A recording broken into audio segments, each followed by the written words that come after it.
Hey, if you're new here, welcome in. And if you've been here before, welcome back. I'm Rollshambo, the connoisseur and collector of all things sharp and shiny. And today I wanted to do a little bit different video. I instead wanted to look back on the last year and a half that this channel has been live and have that conversation with myself. If I could go back in time and talk to me a year and a half ago and say, hey, listen, there's some things you should know about this hobby. There's some things that you should know about creating content around knives and EDC items like flashlights and watches and wallets and all of those other EDC accoutrements. Because at one point, I was just like you on my phone, on my computer, watching knife reviews. And maybe you've had that thought of, that looks easy. I bet I could do that. And then you make a channel and maybe it goes somewhere, maybe it goes nowhere. Maybe you make 10 videos and decide, you know what? Maybe it's not that easy after all. Let me know in the comments section down below if you've ever done that. If you've ever decided to make some knife content thinking that like Metal Complex and these knives, you would have hundreds of thousands of views. I've been there. I'm not ashamed to mention it. It's just part of the growth process. So this video is going to be specifically, hopefully helpful to people who are thinking about creating a YouTube channel around knives and EDC items, because these are the things that I would tell myself from a year and a half ago. First of all, my first 12-month goal for my channel was 1,000 subscribers. I'm a year and a half in, and we have more than 5x that goal because we just hit 5,500 subscribers within the last week. You guys have absolutely blown me away with all of your engagement, whether it's on my live streams that happen every Wednesday, or whether you're just hanging out in the comments section, or whether you hit me up on other social media like Instagram. Thank you guys, because you definitely make this hobby worth it. So the 5 things that I would tell myself if I could go back in time, I'm going to spill the beans.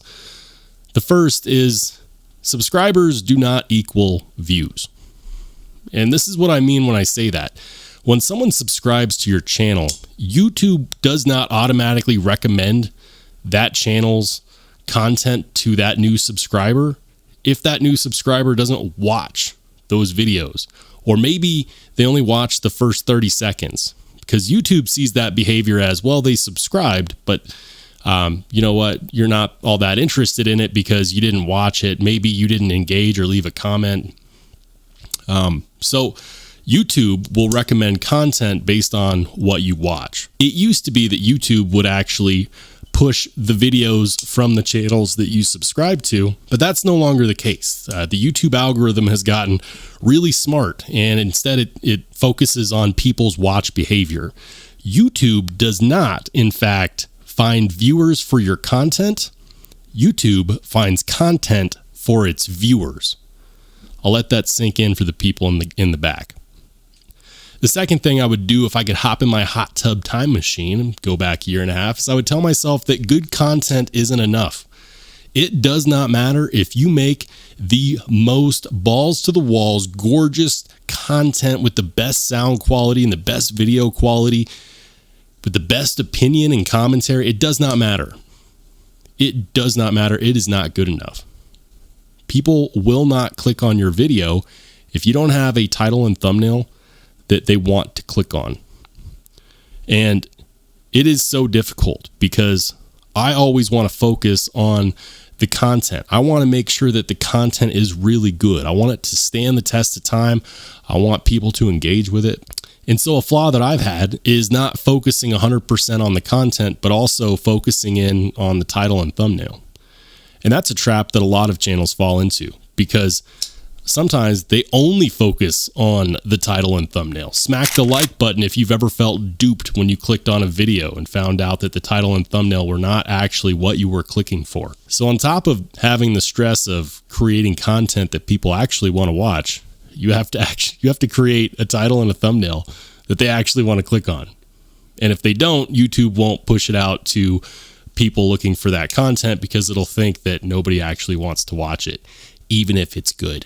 I've got several videos that I put hours into production, hours into research, only to have them flop because people did not want to click on the title and thumbnail.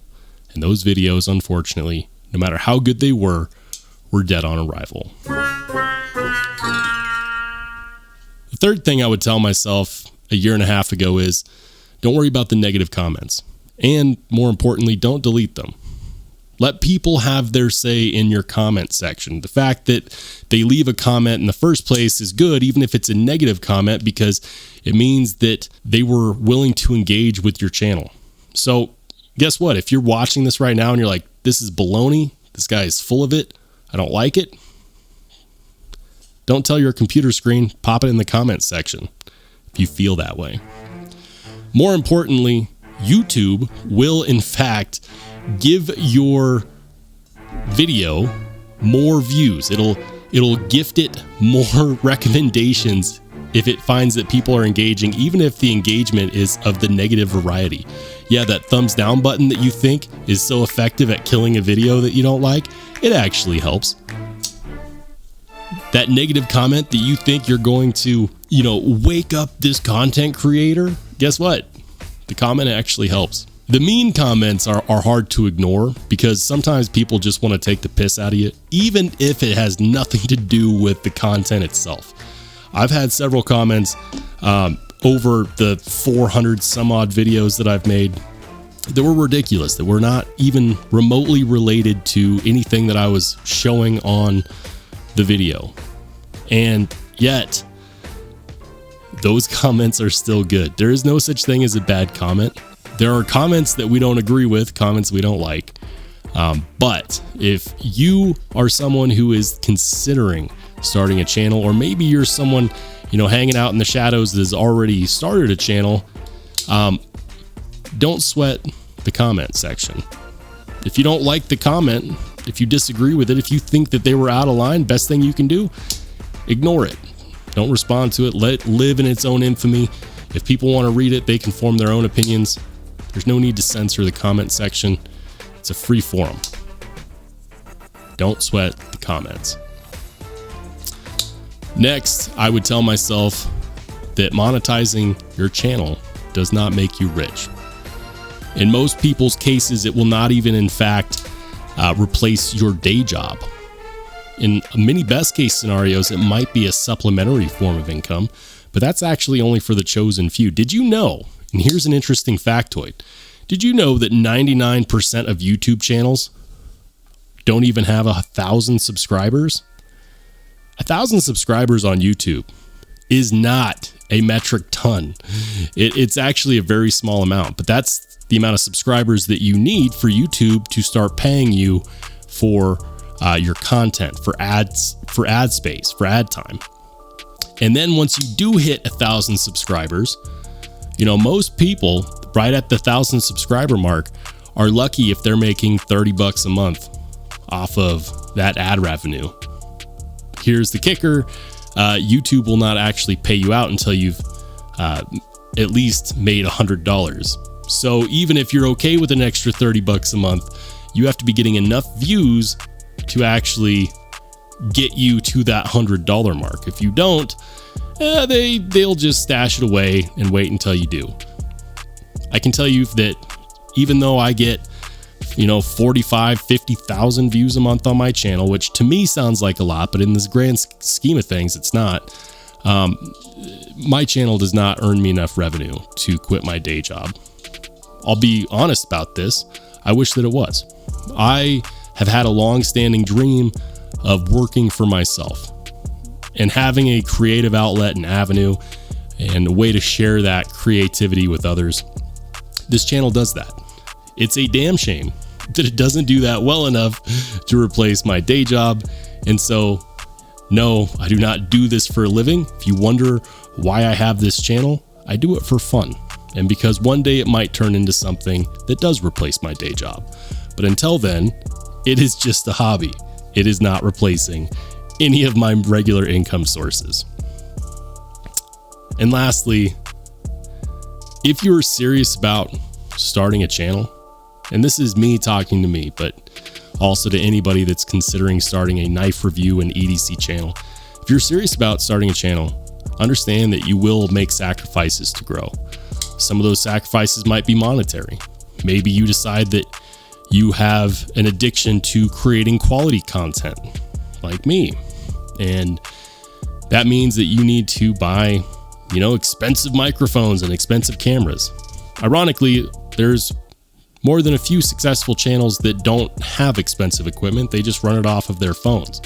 Maybe they invest in a microphone. Maybe they invest in a camera.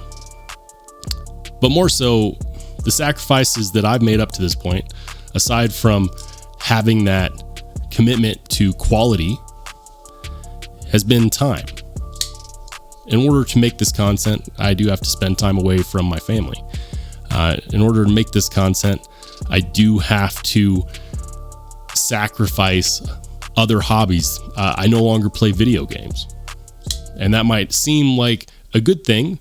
However, leisure time is important for your sanity. Whether you're watching basketball games, whether you're watching, sports, and all of a sudden you don't have time to do that anymore because you work a full-time job, you have a family, and you also have a commitment to your channel, which you're trying to grow. If you're serious about growing your channel, you will make sacrifices. But I'm curious. For those of you who are still watching to this point, has anything that I said so far shocked you? Has anything been a revelation? Has this been interesting? Do you like this topic? Should I do a part 2? Because honestly, I'd love to talk about the journey more, because I get asked all the time, or I get comments all the time where people say, hey, you've inspired me to start my own thing. And then I check up on them a couple months later, and the channels that they started didn't go anywhere. And it makes me sad. And it makes me wonder if I could have given some advice, if I could have shed some light and maybe help those people along. Because even though I have given up all my other hobbies to pursue this channel, it's not a decision that I regret. It is, in fact, something that has been one of the most rewarding experiences of my adult life. And this train is not stopping anytime soon. So if you watch my content regularly and you haven't done so yet, hit the subscribe button. When you do, make sure to hit the notification bell, because that's how you guarantee you'll get notified when I come out with new content.